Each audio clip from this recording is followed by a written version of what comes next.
Respecting Black Women, Episode 1, Invisible Burdens.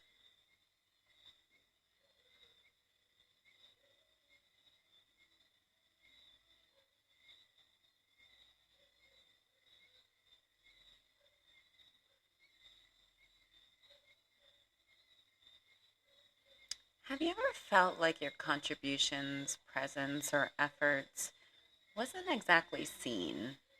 Or have you ever felt like you weren't heard or really appreciated? As a Black woman, this is our daily story. And so I really wanted to create a space where Black women's voices could really be uplifted because I just find that our voices are drowned out always. I can remember from my own experience, and even to this day, telling people, you know, here, I see this, or perhaps do this, or consider this. And it's always fascinating to me that when people go to professionals and then they want to like argue with the professional. And I can't help but think that a lot of it's a combination of fear, anxiety, all kinds of things. But there's another piece where I feel like I'm always fighting to be heard. And it can be incredibly demoralizing and so frustrating. So I just really wanted to create a space, especially in the land of misogynoir these days. We are, just days away from the election. And so, really, the anger, hostility, judgments are on 1,000. Normally, Black women, we face a unique set of scrutiny. I know for myself, I'm always getting people that just decide to give me unsolicited advice in all areas of my life. Or they make these really crass assumptions about things that couldn't far be from the truth. And then they get upset when I don't necessarily want to live in their reality. And so I've just begun to tell people, I can't compete with the version of me in your mind that you've created. And so they kind of look at me a little puzzled after that, but they kind of stop pushing. So maybe it's worked. I don't know. Stay tuned. Most recently, in Kamala Harris's campaign, Michelle Obama actually spoke, and it was a really beautiful experience to really be seen and really be heard, even if it was just through, my screen on my iPhone. I really felt like she was conveying a message of so many of us all over, really, of feeling unseen, undervalued, whether that's in the workplace, family gatherings, or social settings, and also the emotional toll that being invisible really takes on the self. And I really want to go over Michelle Obama's journey, the scrutiny that she's faced, especially as a Black woman. And she really speaks openly about it, which I really appreciate it. So, in her early life, growing up in Southside Chicago, she had a lot of values of resilience, hard work, community support, but definitely a lot of struggles growing up predominantly in white academic spaces. Even during her role as the first Black First Lady, her appearance, demeanor, personal choices, even her choice of outfit was constantly scrutinized. I somewhat remember something about like sleeves, no sleeves. Anyway, it really overshadowed the Let's Move, which was a really good program that she did with children, but also really advocating for family members. And this really kind of overshadowed, the things that are not important often overshadow. She dealt with so much stereotypes, obviously being labeled as angry, because we all are apparently, and racial and gender bias. And I just couldn't help but notice all the negative stereotypes that were just being flown at her and then being criticized for even the smallest of choices. I really think she could literally walk on water and they would tell her that she did something wrong. But I always saw her really operate with so much grace and resilience, and definitely were inspired by her memoir and really her message of self worth for Black women. Her journey really embodies strength, resilience, and most of all, grace. I really, really, really value and appreciate her. And so when her rally came, it was really important, I think, for her to carry this message of invisible labor and the societal pressures that disproportionately affect Black women. Obviously, we know with this upcoming election, there's so much at stake. And she really wanted to drive that home. We have to do something, we have to come together. And also, she highlighted Kamala Harris's qualifications, which again, you know, really that poise, preparation, strength that Michelle really gave to Kamala, or rather acknowledged. And I just really find it very sad that she's held to this huge high standard, which Michelle mentioned. She's held to this larger than life standard of having to accomplish everything. They both are.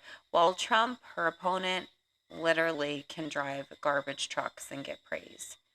We have to ask ourselves, really, is this honoring our ancestors? And that was one of the points that she made that I absolutely loved. Just capturing her leadership, integrity, and really honing in on the unique burdens that Kamala Harris and all Black women across the diaspora experience. There's still a lot of work to be done. Even if she is elected, we still have pay wage gaps, disparities, and we're still struggling to codify Roe v. Wade. Black women earn 63% for every dollar, making a lifetime income loss of $1 million. And despite having similar positions and all of this education, we still are burdened with economic insecurities. And we're underrepresented in leadership roles, only making about 7% of the US workforce. That's crazy. And it's even like 1.4% for Forbes. And so Black women really serve this invisible labor in the workforce. And we manage so much.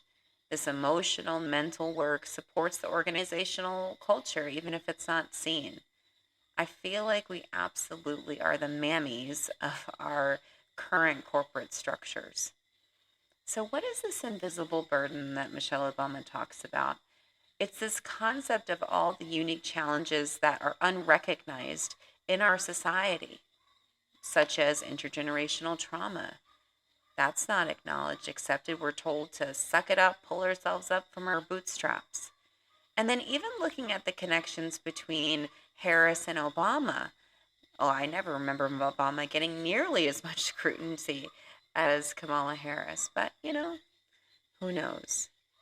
Michelle Obama's social and cultural speech really felt that advocacy and that impact, and I really appreciated her for the conversations of both legacy and representation. I think both her and Kamala Harris are really shaping those policies and paving the way for more women of color in these spaces. Dealing with invisible burdens as a Black woman in the White House, I can only imagine how much empathy and resilience as well as stress was involved. But her burden of balancing policy effectiveness and as well as all of this invisible burden that she carried, really, I must say she did with grace, as so many of us do in all different sectors. But I think that cultural narrative is really needing to change. Because honestly, I don't want to be the mammy of my, environment. I'm tired. I'm on a literal energy economy. I am no longer willing to labor emotionally or really even intellectually for people. And I know that that may seem interesting because technically that's my job. But what I find is that when I'm doing more, it seems as though most people really want to do less. And that just isn't going to work, especially when it comes to your health. I absolutely cannot do more than my share when we're talking about your health. it's really up to you to take the information that I'm giving you and run with it. However, so many of us have a lack of nurturance. We've never really had anybody to help support us, nurture us. And so sometimes when we get into these environments, it can be really overwhelming just to be seen, heard, acknowledged, let alone supported. I think we as Black women, when we're children, we're very parentified, hyper parentified.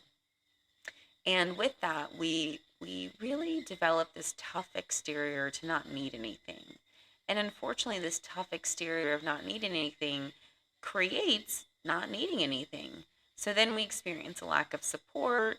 Naturally, people around us don't see us. And the one thing I really focus on too is invisibly, people often dump their energy onto us.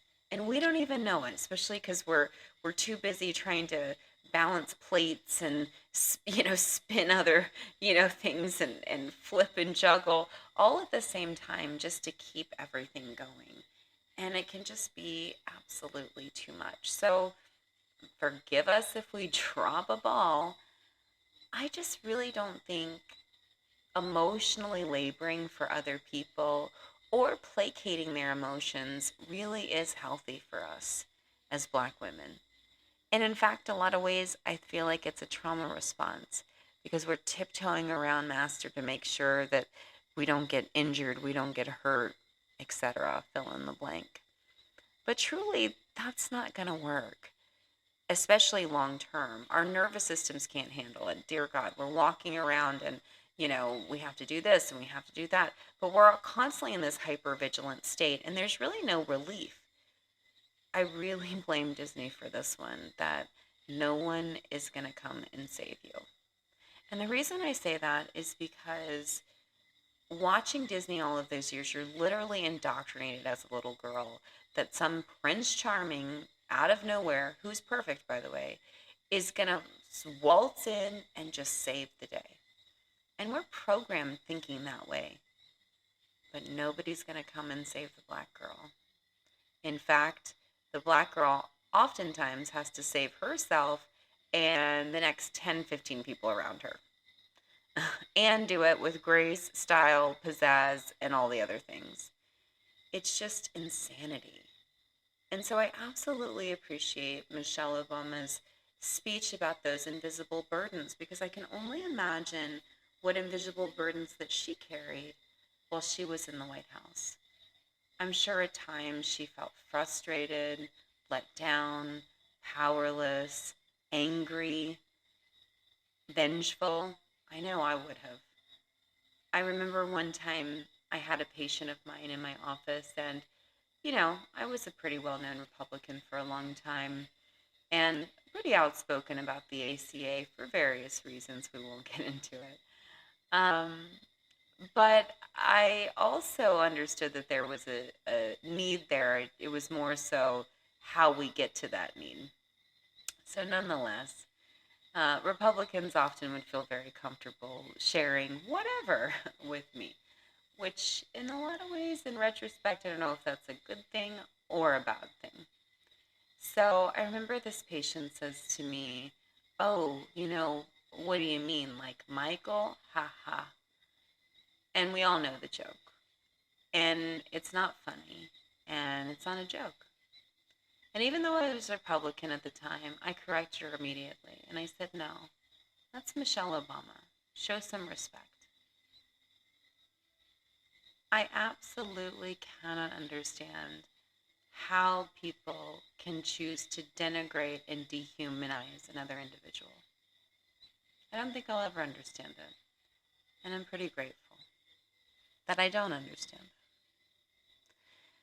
So here we are, together at last. I've been waiting quite a long time to record this. So I'm really excited that we're finally here together. Over the next few weeks, I'll be releasing probably one a week, and we'll talk all about different topics like the history of exploitation and how that affects Black women specifically. especially in healthcare sectors and various different traditional and commercial operations. We'll also look at intergenerational trauma and explain kind of the systemic approach that trauma affects not only you, but communities and unfortunately generations. We'll also talk about profit versus people, and we'll have some discussions about corporations and how they impact our people. And then definitely reclaiming health autonomy and really about finding our power and finding our voice. And what I like to say is the right to have. And that's a really deep wound that will take some time for us to unpack. And naturally, we'll talk about exploitation wounds, we'll talk about biases, we'll talk about all kinds of things. And feel free to answer the call. If you have a question, feel free to drop it in the comments. I may record this show live. I haven't yet determined. It just really depends. I'll let you know. At very least, you'll get a topic once a week, pre-recorded. Maybe if I can get my act together, we'll do some live stuff. We'll see how it goes. But over the next few weeks, I definitely want to lay a groundwork. And it's not just about healthcare. It's about really all aspects that matter to you, like education and criminal justice and the economy, all of these issues that have been brought up over and over and over again during the Trump campaign. After, or the whole campaign, not just his, I feel like he's taken over like a narcissist would. And so I don't even think he knows his policies, sadly. And I feel like Kamala's had to literally, write her policies out in blood, sealed by the monks in, the Himalayas 10 times, simply for people to do a Google search. The standards, the standards, the standards. So I just want to leave on this note because it's kind of interesting, and forgive my background noise with all the bugs and music floating about, and all the air of St. Lucia. I just really want to leave you with this concept, this idea, this pendulum, this polarity about us as Black women having these invisible burdens, carrying the weight of the world, not being seen, not being heard, while simultaneously literally watching white male counterparts fall not just one or two steps forward, but literally whole careers forward. I recorded a TikTok video about I just do not understand how Donald Trump can fall forward so many times. I've seen the fall forward, but this is Olympic level. I don't need to see medical records. I don't care if he can't open a door, but boy, he can skip some timelines like you wouldn't even believe. However, with everything, with privilege comes humility on the other side. And I think it's going to force him to have to look. Now, I doubt he will, but, it gives for space and opportunity. It almost feels like a dynasty and a reign is coming to an end. Similar to kind of the Diddy situation. Nonetheless, I just really wanted to create and cultivate a space for Black women's voices. It's always a breath of fresh air when I meet a powerful Black woman. It's like, finally, somebody I can talk to. And we're so brilliant at communication that oftentimes it's not even a long, drawn-out conversation. It's a look. It's a gesture. It's a maneuver. It's an assistance. There's this unspoken communication of the invisible burdens that exist. And just like I'm sure we did, our ancestors did, we make do. We were resilient. We figure it out. And I think the most important thing is that we stop doing it for others and we start doing it for ourselves.